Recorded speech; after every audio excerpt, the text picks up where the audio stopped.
allá en Tracia, que viene a ser Bulgaria, nació allá por el 73 a.C., un señor muy fuerte. En realidad, cuando nació no era un señor muy fuerte. Ni siquiera era un señor. Ni siquiera era un señor. Pero bueno, nació un bebé que devino luego en señor fuerte. Tal vez era hijo de pastores y es posible que se haya enrolado en el ejército y que haya desertado. Aquellos comienzos son oscuros, no se conoce mucho. Y es posible que se haya convertido en bandido también. Bueno, ahí es cuando empezamos a tener noticias de él. Es un bandido muy fuerte. Es capturado y es vendido como esclavo. Muy bien.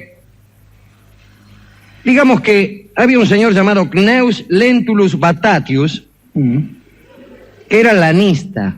¿Qué quiere decir lanista? No vendedor de lana, sino que tenía una escuela de gladiadores en Capua. El lanista era el entrenador de gladiadores.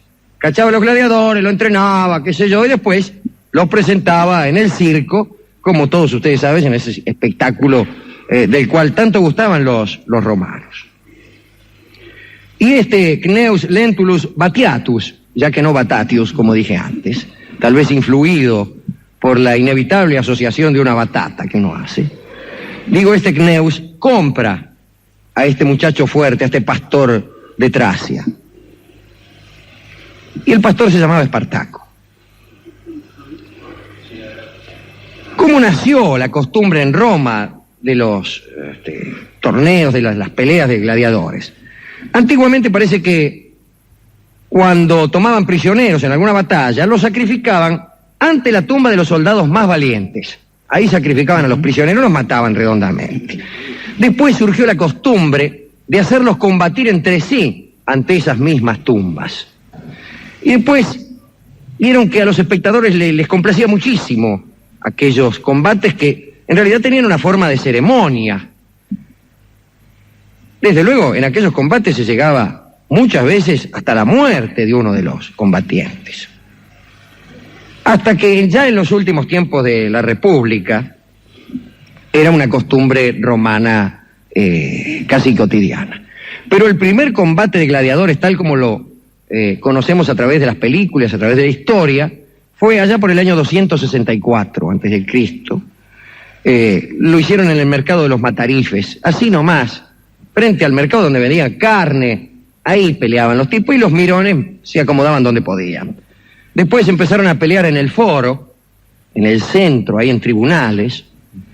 Y luego hicieron unas gradas de madera para que se pudiera ver mejor. Y finalmente vinieron los grandes anfiteatros de piedra. Nosotros conocemos las ruinas del Coliseo, no del Teatro Coliseo, Rolón, sino del Coliseo Romano. Y no conocemos las ruinas de otro establecimiento mucho mayor, que fue el Circo Máximo, que, según cuentan, tenía capacidad para 200.000 espectadores. Al Circo Máximo se lo fueron afanando. Fueron afanando el estaba hecho de mármol, ¿qué quiere? Y con los años no quedó nada. Es como si el estadio de River Plate estuviera hecho de mármol y se lo empezaron a afanar los muchachos. Bueno, en una semana no queda nada. Debemos decir, Alejandro, además que algunos de estos lugares tenían capacidades accesorias, como la de llenarse de agua para hacer escenario de batallas navales. Claro, hacían, digamos, lo que es la cancha de fútbol, el centro, la arena de estos anfiteatros, en algunos casos tenía capacidad de convertirse en dársena. Entonces llenaban de agua, metían unos botes y hacían batallas navales que se tiraban a mano. No era a 4 aguas, no. Se tiraban cañonazos de un lado para otro. Cañonazos tampoco. Yo estoy exagerando un poco porque noté que el público estaba un poco aburrido, entonces ya le metí un cañonazo. Pero, bueno, en el comienzo todo se reducía a enfrentar esclavos o prisioneros de guerra. Y finalmente se pensó en preparar esclavos o prisioneros seleccionados y adiestrarlos para convertirlos en gladiadores perfectos. Y así es como nacieron las escuelas, como la que tenía en Capua nuestro amigo Cneus. Se parecían, digamos, a un cuartel, a un colegio de atletas y también a una cárcel porque no te la podías tomar. Se vivía bien ahí, le garanto, en el siguiente sentido. se dormía y se comía hasta el hartazgo. Cada tanto venían prostitutas, quiero decir, no a combatir. O sí. Usted dice... Claro. Y al lado de la miseria que había fuera de esas escuelas era casi una buena vida. Pero esta buena vida terminaba, y terminaba relativamente pronto, porque 2 o 3 veces por semana tenían que ir al anfiteatro y combatir, y bueno, alguna vez tarde o temprano te mataban allí. Aquí un señor, Marcel Morón, calculó que nadie sobrevivía más de 3 años en la escuela. Era el tiempo máximo que podía durar un gladiador. 3 años. Digo, 3 años de victorias o de derrotas en donde salvaras el pellejo. Y después de eso, no es que te mataran a los 3 años, estoy hablando de un cálculo de promedio. El promedio no era 3 años, 3 años era, digamos, una duración exagerada. Había 4 clases de gladiadores, digo, para aquellos que no hayan comprado el gráfico. Primer gladiador era el mirmilio, usaba lanza, casco, el escudo galo, pecho y piernas sin protección. Tipo iba con el pechito al aire, sin coraza. Bueno, esto era más peligroso, pero también más ventajoso desde el punto de vista de la velocidad. Usted no sabe lo que pesaba una coraza, hermano. Una coraza de 30 kilos, claro, no te duelen los lanzazos en el pecho. Pero un tipo con 30 kilos de fierro encima, y lo agarra un tracio, que era un gladiador liviano, y le bajaba los calzoncillos, ¿no? El tracio, el trax, tenía espada y lanza, coraza y canilleras. No se imaginen ustedes canilleras prócer, ni no. No. Las canilleras eran una protección para las canillas, nada más. Y después estaba el retiarius, el reciario, el de la red.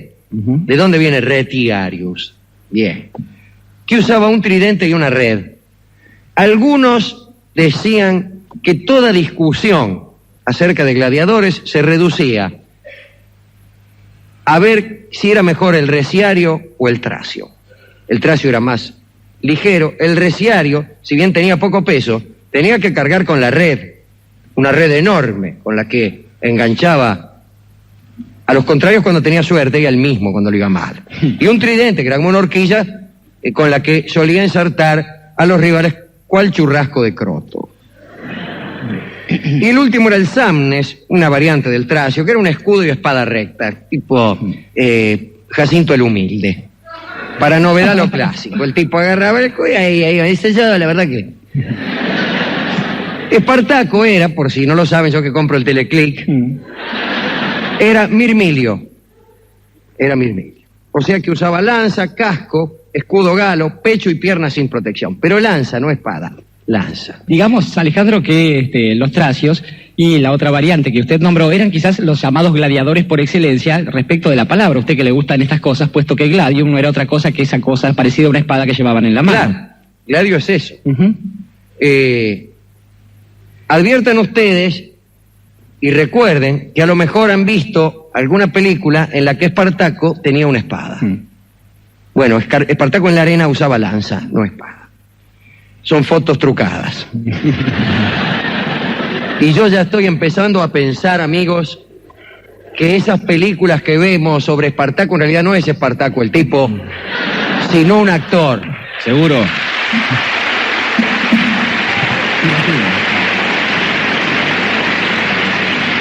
Incluso yo siempre sospeché porque lo encontré muy parecido a Kirk Douglas, Espartaco.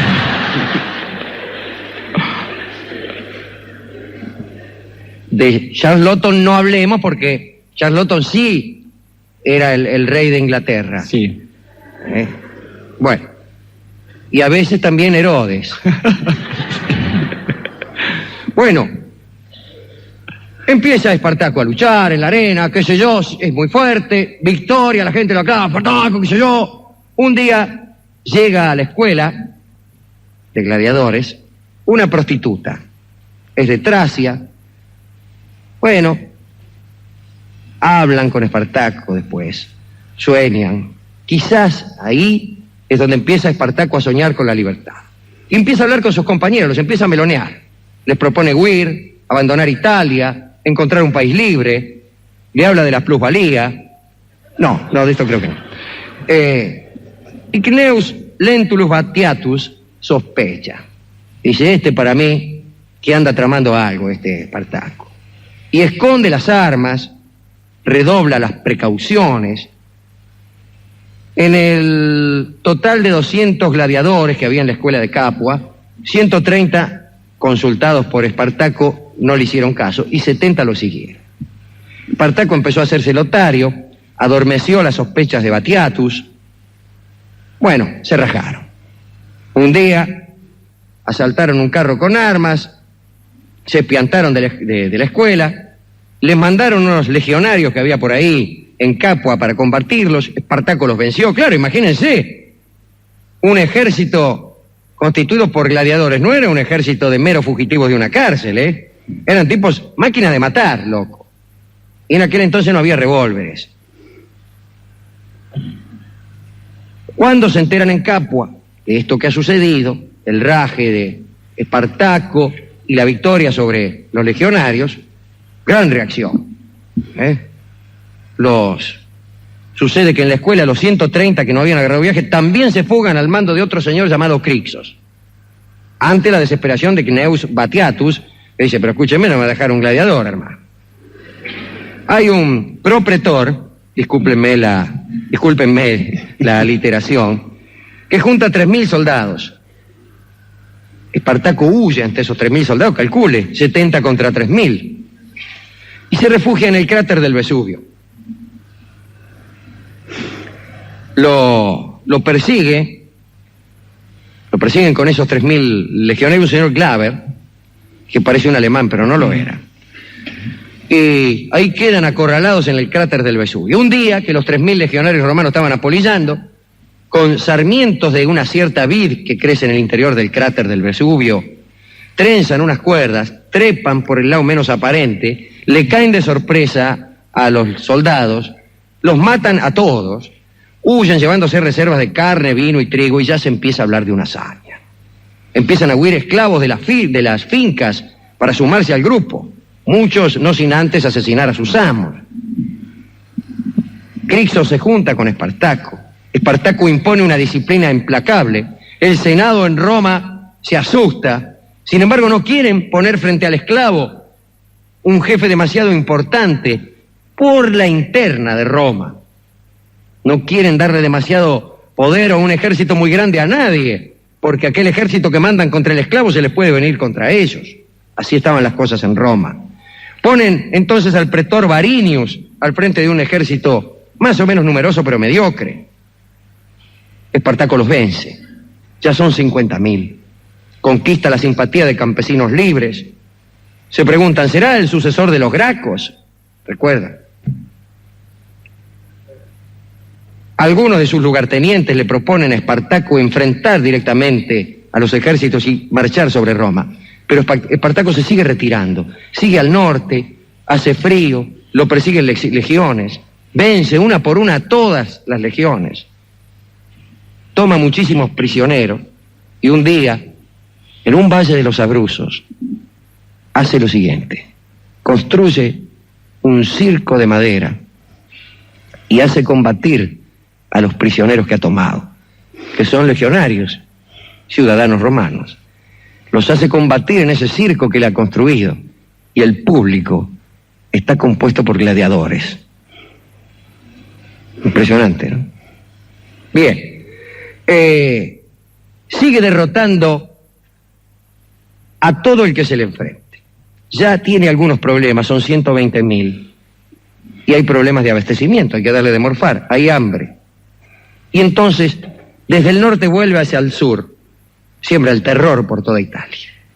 Craso, que es un rico traficante de esclavos, el más rico de Italia, paga él mismo de su bolsillo 10 legiones para ver si lo puede derrotar. Espartaco sigue la marcha hacia el sur, llega hasta Regio, frente al estrecho de Messina, que separa Italia de Sicilia, hace un convenio con los piratas. Dice, ustedes vénganme a rescatar con sus barcos, yo saldré de Italia y me haré fuerte tal vez en el África, en alguna isla o qué sé yo, seremos felices en algún lugar. Pero los piratas no vienen. Mirá si serán, ¿eh? Buah. Y entonces, Craso, con un gigantesco ejército, cerca a Espartaco. Espartaco incluso consigue cruzar el cerco y Craso se muere de miedo, pero finalmente el triunfo le corresponde a Craso y sus romanos. El Senado le vota una ovación a Craso, que era un premio superior.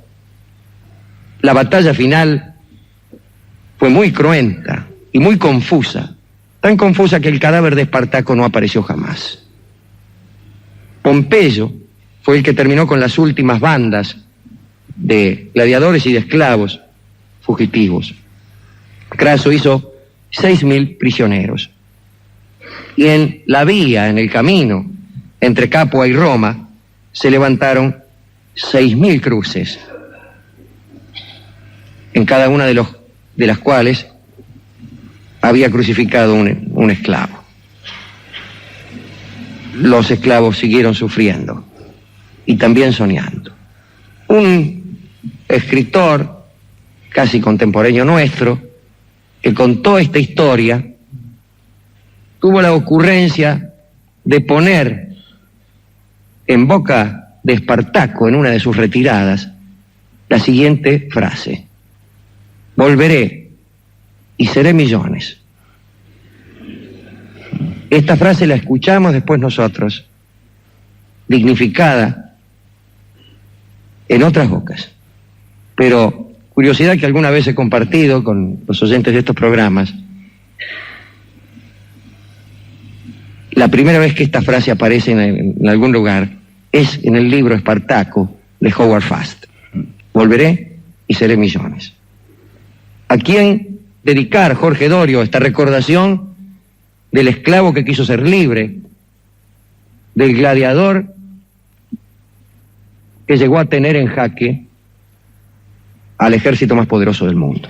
Es menester decir, Alejandro, que en este punto de la dedicatoria aparecen por lo menos dos categorías, y las dos son caras a este programa, o a los númenes de este programa. La primera es una categoría heroica, que está encabezada quizás por Espartaco, como líder justamente de todos aquellos que se rebelan ante una situación de injusticia, que toman justamente su destino por las astas y que se enfrentan a cualquier poder, con el riesgo claro de la muerte, pero con una intención precisa. Y en esa categoría hay otros personajes, algunos de ficción, como nuestro querido amigo Fierro, pero que emblematizó la reacción del gaucho ante la injusticia de la opresión. Y hay otros que no son de ficción, como Emiliano Zapata y Pancho Villa, y acá nos gusta mucho más Emiliano Zapata, que pudiendo dedicarse al pillaje se dedicó a la causa de la libertad. Pero la otra categoría es un poco más pequeña, si se quiere, y quizás más abarcadora.